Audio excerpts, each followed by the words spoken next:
읽어보겠습니다.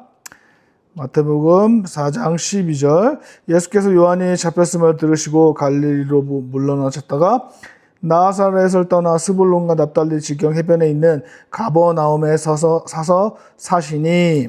16절. 흑암에 앉은 백성이 큰 빛을 보았고 사망의 땅과 이때로부터 사망의 땅과 그들이 앉은 자들에게 빛이 비쳤도다 하였느니라.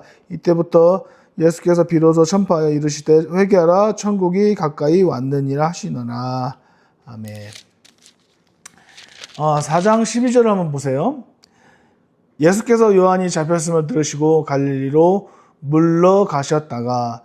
세례 요한이 잡혔습니다. 우리 입장을 한번 생각해 보자고요. 나를 위해 길을 준비해 준 사람이 감옥에 갇혔습니다. 그럼 뭔가 잘못된 것 같잖아요. 계획에 차질이 생긴 것 같잖아요.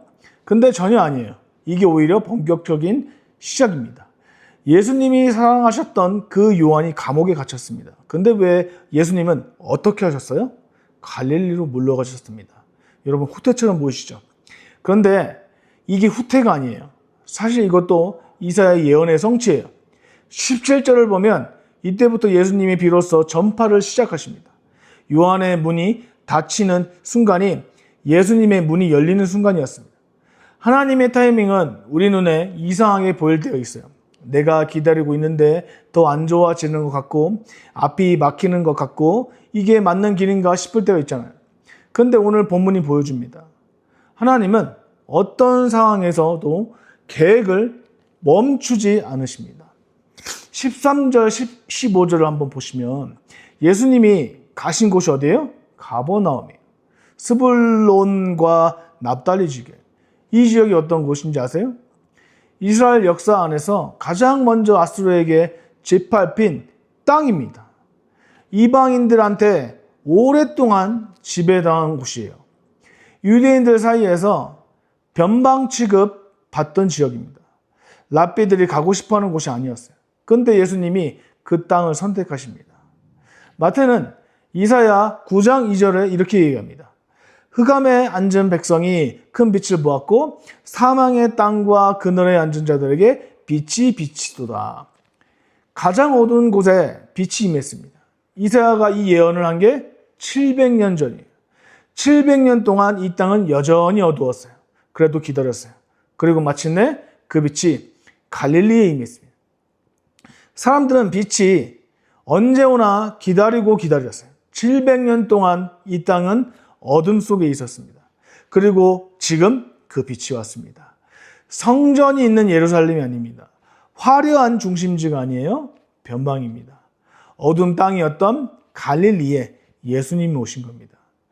이게 우리 주님의 방식입니다. 항상 낮은 곳으로, 약한 곳으로, 소외된 곳으로, 중심지가 아니라 가장자리로 오십니다. 강한 자리가 아니라 가장 약한 곳에 오십니다. 혹시 지금 내가 변방에 있는 것 같은 기분이 드세요? 소외되고 인정받지 못하고 잊혀진 것 같은 느낌?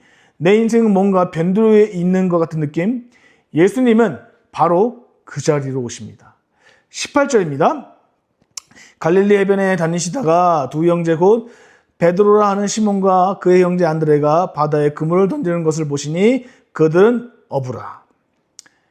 아침이에요. 해가 막 뜨는 갈릴리 해변입니다.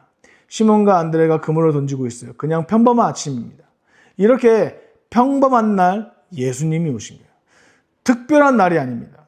기도를 특별히 많이 한 날도 아닙니다. 뭔가 준비된 날도 아니었어요. 아침에 예수님이 지나가신 거예요. 그리고 모든 게 바뀌었습니다. 우리 인생도 마찬가지입니다. 예수님을 만난 그날 모든 게 달라집니다. 어제도 그랬고 그저께도 그랬던 그 아침. 그런데 예수님이 지나가시다가 말씀하십니다. 나를 따라오라. 내가 너희를 사람 낚는 어부가 되게 하리라. 그러면 그들이 어떻게 했어요? 20절 볼게요. 그들이 곧 그물을 버려두고 예수를 따르느니라. 아멘. 곧 망설임이 없었어요. 의논도 없었어요. 조건을 달지도 않았습니다. 그냥 그물을 버리고 따랐습니다. 이게 제가 이 본문에서 매번 가장 충격받은 부분입니다. 여러분, 어떻게 이게 가능할까요? 이게 말이 되는 행동이에요? 자, 지금 이 시대를 한번 적용해 보자고요. 갑자기 직장에 나타나서 나를 따라오라고 하면 우리는 신원부터 확인하죠. 그런데 이 사람들은 곧 따랐습니다. 어부한테 여러분, 그물은 생계예요. 밥줄입니다. 그걸 버렸어요. 왜 그랬을까요? 예수님의 눈빛에 뭔가 있었을 거예요. 이전에 세례 요한을 통해 그 소문을 들을 수도 있어요. 어쩌면 마음속에 이미 준비가 되었을 거예요. 그리고 드디어 예수님이 직접 오셨습니다. 나를 따라오라. 이 말 한마디에 그들의 인생이 결정됐습니다. 어쩌면 이미 마음 깊은 곳에 준비가 되어 있을지도 몰라요. 그 목소리에 뭔가 있었을 거예요. 그냥 평범한 사람의 말이 아니었다는 거죠. 예수님 말씀에는 권위가 있습니다. 25절을 보면 온 갈릴리, 데가볼리, 예루살렘, 유다, 요단강 건너편에서 무리들을 따랐다고 해요. 4명으로부터 시작된 게 수천 명으로 불어난 거예요. 이 부름이 얼마나 강력한지 우리가 알 수 있습니다. 21절과 22절을 보면 야고보와 요한도 똑같이 반응을 했어요. 그들은 배를 수선하고 있었습니다. 아버지 세베대와 함께 예수님이 부르시자 배와 아버지를 버려두고 따랐습니다. 예수님의 부름에는 그런 힘이 있습니다. 사람을 변화시키는 힘, 인생의 방향을 바꾸는 힘. 자, 23절 한번 볼게요. 예수께서 온 갈릴리에 두루 다니사 그들의 회당에서 가르치시며 천국 복음을 전파하시며 백성 중에 모든 병과 모든 약한 것을 고치시니, 가르치고 전파하고 고치셨어요. 이 세 가지가 예수님 사역의 전부입니다. 가르치신다는 건 진리를 선포하신 거예요. 전파하신다는 건 천국 복음을 알리시는 겁니다. 고치신다는 건 몸과 영혼을 회복시키는 거예요. 말씀, 복음, 치유. 이 세 가지가 예수님 사역의 핵심입니다. 그리고 지금도 예수님은 이 세 가지를 일하고 계세요. 말씀으로 우리를 가르치시고 오늘 이 예배에서도 동일하게 일하고 계세요. 복음으로 우리를 구원하시고 성령으로 우리를 고치십니다. 예수님의 사역은 끝난 게 아닙니다. 지금도 계속되고 있는 줄 믿습니다. 우리를 통해서 전파하신다는 건 천국 복음을 알리시는 거예요. 고치신다는 건 몸과 영혼을 회복시키는 거예요. 24절을 보면 소문이 온 수리아까지 퍼졌어요. 각종 병자들이 와서 다 예수님께 나와왔어요. 그리고 예수님은 다 고쳐주셨습니다. 이 사역이 어디서 시작됐어요? 엄청난 기관이나 조직에서 시작된 게 아닙니다. 그물을 버린 어부의 4명에서 시작되었습니다. 변방 갈릴리에서부터 시작되었어요. 하나님의 일은 언제나 작고 평범한 자리에서 시작되는 줄 믿습니다. 오늘 이 한 가지만 안고 가세요. 예수님의 부름은 지금 이 순간 나에게도 오고 있습니다. 나를 따라오라. 이 말씀이 갈릴리 해변에서만 들린 게 아니에요. 2000년 전 어부들에게만 해당되는 말씀이 아닙니다. 오늘 이 자리에서 동일하게 들릴 줄 믿습니다. 예배를 드리는 순간에도 그 음성이 들립니다. 나를 따라오라. 이 부름이 지금 이 자리에 계신 여러분과 각자에게 향하고 있는 겁니다. 출근하는 차 안에서 아침을 먹는 식탁에서도 어부들은 그물을 버렸어요. 내가 버려야 할 그물이 뭔지 한번 생각해 보시기 바랍니다. 그물이 나쁜 게 아니에요. 어부한테 그물은 정말 소중한 겁니다. 어부한테 그물은 정말 좋은 거예요. 근데 예수님보다 앞서면 안 되는 거예요. 내 인생을 붙잡고 있는 건 예수님보다 더 의지하는 것, 그게 내 그물입니다. 시몬과 안드레는 곧 따랐어요. 우리는 자꾸 미룹니다. 지금은 바빠서 일만 끝나면 좀 더 준비되면 헌신하겠습니다. 준비되면, 상황이 되면, 나중에. 하나님 앞에 나중에는 없습니다. 지금 이 순간이 부르심인 줄 믿으시기 바랍니다. 그분이 오늘도 말씀하십니다. 나를 따라오라. 내가 너의 인생을 완전히 바꾸어 놓겠다. 오늘 그 부름에 응답하시기 바랍니다.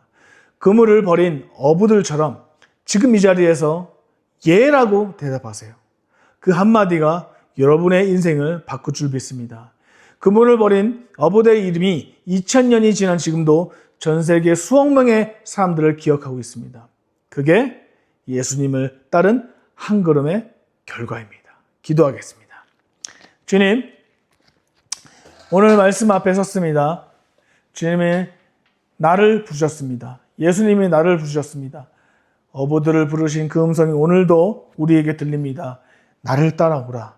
오늘 이 부름에 응답하는 하루가 되게 하옵소서. 예수님의 이름으로 기도합니다. 아멘.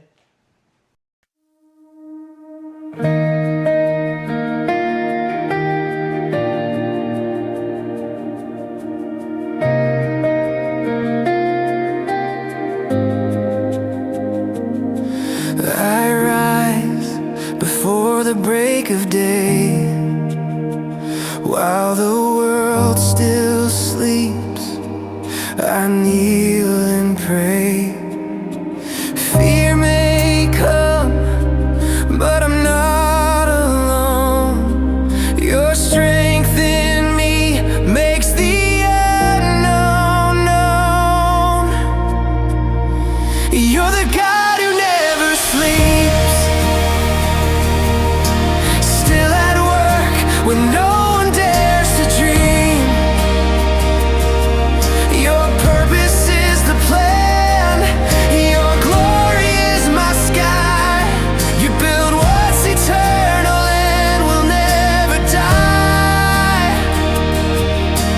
I'm the one who rises when you speak.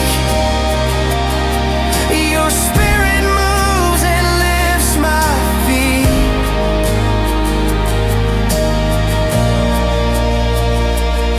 Nothing changes if I